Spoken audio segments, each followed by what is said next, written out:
Iran और Israel के बीच फिर भड़की आग। नेफ्ताली ने ईरान को दी खुली चुनौती, सुधर जाओ वरना खाक में मिला दिए जाओगे। अरब देशों को एकजुट करने की कोशिश में इजराइल, ईरान के पिछवाड़े में आग लगाने को तैयार इजराइल। दोस्तों, ईरान और इजराइल के बीच दुश्मनी की खाई और गहरी होती जा रही है। आलम यह है कि अब इजराइल ने ईरान को बता दिया है कि सुधर जाओ वरना खाक में मिला दिया जाओगे। अगस्त महीने में इजरायली तेल टैंकर पर हुए हमले के बाद ईरान और इजराइल के बीच तनाव बढ़ता जा रहा है। आलम यह है कि दोनों के बीच की ये दुश्मनी अब जंग की तरफ इशारा कर रही है। इजराइल के बारे में वैसे भी कहा जाता है कि इजराइल किसी को पहले छेड़ता नहीं है और अगर उसे कोई छेड़ दे तो वो फिर किसी को छोड़ता भी नहीं है। और ईरान ने तेल टैंकर्स को निशाना बनाकर इजराइल के पिछवाड़े में उंगली कर दी है, जिससे इजराइल चिढ़ गया है कि वो अब ईरान के पिछवाड़े में आग लगाने की तैयारी कर रहा है। इसके लिए इजराइल एक ऐसा प्लान बना रहा है जिससे ईरान को अलग थलग किया जा सके। ये एक ऐसा प्लान है जो अगर सफल रहा तो ईरान दुनिया में अलग थलग पड़ जाएगा। वैसे भी ईरान का पहले ही अमेरिका जैसे ताकतवर देशों से पंगा चल रहा है। अमेरिका के साथ ही ईरान ने इजराइल को भी अपना दुश्मन बना लिया है। यानी इतना तो साफ हो गया है कि आने वाले समय में ईरान के खिलाफ दुनिया में कुछ बड़ा होने वाला है। वैसे तो इजराइल और ईरान की दुश्मनी काफी पुरानी है, लेकिन इस दुश्मनी की आग में घी का काम किया था इजराइल और अरब देशों के बीच बढ़ते रिश्ते ने। एक वक्त ऐसा भी आया था कि जब ईरान ने अरब देशों को इजराइल के खिलाफ भड़काया भी था।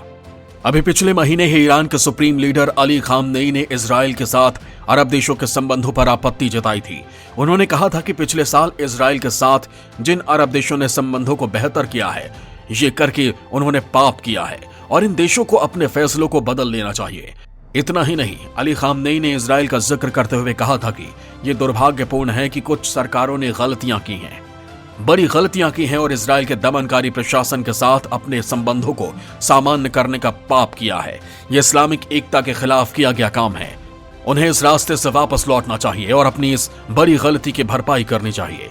दरअसल दशकों से चले आ रहे इजराइल फिलिस्तीन विवाद को लेकर ईरान मुखर रहा है और 1979 में आई इस्लामिक क्रांति के बाद 4 दशकों में ईरान ने फिलिस्तीन को हमेशा सपोर्ट किया है। इस साल मई के महीने में अली खामनेई ने इजराइल को एक देश के रूप में मान्यता देने से इनकार किया था और इजराइल को एक टेररिस्ट बेस बताया था। लेकिन अब जब इजराइल को पता चल चुका है कि तेल टैंकर्स पर हमले के पीछे ईरान का ही हाथ था, तो इजराइल ने ईरान को खाक में मिलाने के लिए प्लान तैयार कर लिया है। दोस्तों, आज के इस वीडियो में मैं आप लोगों को इजराइल की इसी प्लान के बारे में बताने वाला हूं कि कैसे इजराइल को उसके कुनबे से अलग करने के लिए इजराइल पूरी ताकत के साथ आ रहा है। दोस्तों, इस खबर के साथ ही मैं आप लोगों को बताऊंगा कि कैसे इजराइल और अमेरिका मिलकर दुनिया में एक नए धर्म को जन्म दे रहे हैं। लेकिन सबसे पहले मैं बात करूंगा इजराइल के उस प्लान की जिसके शुरू होने के बाद ईरान खत्म हो जाएगा, बर्बाद हो जाएगा, उसका घमंड मिट्टी में मिल जाएगा। तो दोस्तों, बने रहिए मेरे साथ। ईरान के 2 आइलैंड पर मौजूद तबाही का हथियार। इजराइल ने खोला ईरान का कच्चा चिट्ठा। ईरान के खिलाफ इजराइल ने चला ट्रंप कार्ड। अरब देशों को साथ लाने में जुटा इजराइल। दोस्तों, मौजूदा वक्त में दुनिया के ताकतवर देशों को ईरान पर बिल्कुल भी भरोसा नहीं है। कुछ देशों को लगता है कि ईरान परमाणु शक्ति इसलिए चाहता है क्योंकि वो परमाणु बम बनाना चाहता है। हालांकि ईरान ने ऐसा करने से इनकार किया है। 2015 में 6 देशों ने ईरान के साथ एक समझौता किया था। इसके तहत ईरान को अपने कुछ परमाणु गतिविधियों को रोकना था, जिसके बाद उस पर लगे कड़े प्रतिबंधों में ढील दी गई थी। लेकिन जैसे ही अमेरिका इस समझौते से बाहर हुआ, ईरान ने एक बार फिर परमाणु कार्यक्रम में तेजी लाना शुरू कर दिया। हालांकि जो बाइडेन प्रशासन का कहना है कि वो फिर से समझौते में शामिल होंगे, लेकिन ईरान है कि वो मानने को तैयार नहीं है। अमेरिका के साथ ही इजराइल को भी ईरान अपना सबसे बड़ा दुश्मन मानता है और इजराइल नहीं चाहता कि ईरान परमाणु हथियार बना ले, क्योंकि वो जानता है कि अगर ईरान ने परमाणु हथियार बना लिया तो वो इसे इजराइल के खिलाफ इस्तेमाल कर सकता है। लेकिन फिलहाल इजराइल को ईरान के परमाणु बम से ज्यादा खतरा उसके खतरनाक ड्रोन से है, जैसे ईरान अपने 2 आइलैंड पर रखे हुए है। इजराइल के माने तो इन्हीं ड्रोन की मदद से ईरान ने अगस्त में इजराइल के तेल टैंकरों पर हमला किया था। इजरायली रक्षा मंत्री बेनी गैंट्स के माने तो दक्षिण ईरान के चाबहार और केशम द्वीप के क्षेत्र में 2 ठिकानों से समुद्री क्षेत्र में ऑपरेशन शुरू किए गए थे, क्योंकि ईरान ने यहीं पर एडवांस हमले करने वाले ड्रोन तैनात किए हैं और ये आज भी तैनात हैं। इजराइल के माने तो ईरान के इन ड्रोन से उन देशों को भी खतरा है जिन्होंने हाल ही में इजराइल के साथ अपने संबंध सही किए हैं और शायद इसी वजह से इजराइल ड्रोन हमले के खिलाफ अपने अरब पार्टनर्स के साथ काम करने का प्रस्ताव रखे हुए है। अभी कुछ दिन पहले ही इजराइल के पीएम नफ्ताली बेनेट ने भी ईरान के साथ इजराइल के टकराव बढ़ने के संकेत दिए थे। उन्होंने साफ कहा था कि इजराइल दुनिया की किसी शक्ति के साथ किसी भी नई ईरानी न्यूक्लियर डील से बाध्य नहीं होगा। नफ्ताली के इस बयान से साफ हो जाता है कि वो ईरान के साथ अब आर पार की लड़ाई के मूड में है। दरअसल कुछ महीने पहले इजराइल के एक तेल टैंकर पर हमला कर उसे बर्बाद कर दिया गया था। इस हमले का आरोप ईरान पर लगा था। इजराइल की माने तो ईरान लड़ाकू ड्रोन के जरिए समुद्री हमलों को अंजाम देने की तैयारी में था और इसके लिए ईरान ने 2 ठिकानों का इस्तेमाल रिमोट नियंत्रित विमानों के साथ समुद्री हमलों को अंजाम देने के लिए किया था। इन ड्रोन से केवल इजराइल ही परेशान नहीं है, बल्कि इन ड्रोन को लेकर इजराइल के साथ ही खाड़ी के अरब देश भी चिंतित हैं। हालांकि ईरान लगातार इस तरह के आरोपों से इनकार करता रहा है। दोस्तों, वैसे तो कोई भी देश जंग नहीं करना चाहता, कुछ ऐसा ही मानना इजराइल का भी है, लेकिन इजराइल ये भी चाहता है कि ईरान किसी भी कीमत पर परमाणु हथियार हासिल ना कर पाए। इसके लिए इजराइल लगातार ईरान को चेतावनी दे रहा है।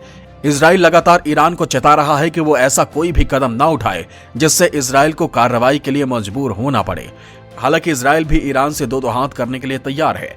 अभी कुछ समय पहले ही लाल सागर में इजराइल, संयुक्त अरब अमीरात और बहरीन की नौसेना ने अमेरिकी युद्धपोत के साथ संयुक्त सुरक्षा अभियानों का अभ्यास किया था। इससे ठीक 1 महीने पहले इजराइल के शहर इलियट के उत्तर में एक रेगिस्तानी हवाई अड्डे पर वॉर गेम का आयोजन किया गया था। इसमें इजराइल और 7 अन्य देशों के लड़ाकू विमानों को आसमान में गरजते हुए देखा गया था। इन सैन्य अभ्यासों का मकसद ईरान को सख्त चेतावनी देना था। ईरान के परमाणु कार्यक्रम से इजराइल इतना चिढ़ा हुआ है कि वो अब इसके लिए सैन्य कार्रवाई करने से भी गुरेज नहीं करेगा। इसके लिए इजरायली सरकार ने ईरान के न्यूक्लियर साइट्स के खिलाफ हमले के लिए सेना को तैयार करने के लिए $1.5 बिलियन का आवंटन किया है। इसके अलावा देश में हर दिन नेताओं और सैन्य अधिकारियों की तरफ से हमले की चेतावनी दी जा रही है। इन सबको देखकर लगता है कि इजराइल ईरान पर हमले और जवाबी हमले की तैयारी कर रहा है। दोस्तों, वैसे तो अरब देशों में आपस में ही नहीं बनती है और इन सब के बीच इजराइल और कई अरब देशों के बीच सुधरे संबंधों ने इन देशों के बीच फूट डाल दी है। हालांकि एक और वजह है जिसके लिए आजकल अरब देशों में टकराव शुरू हो गया है।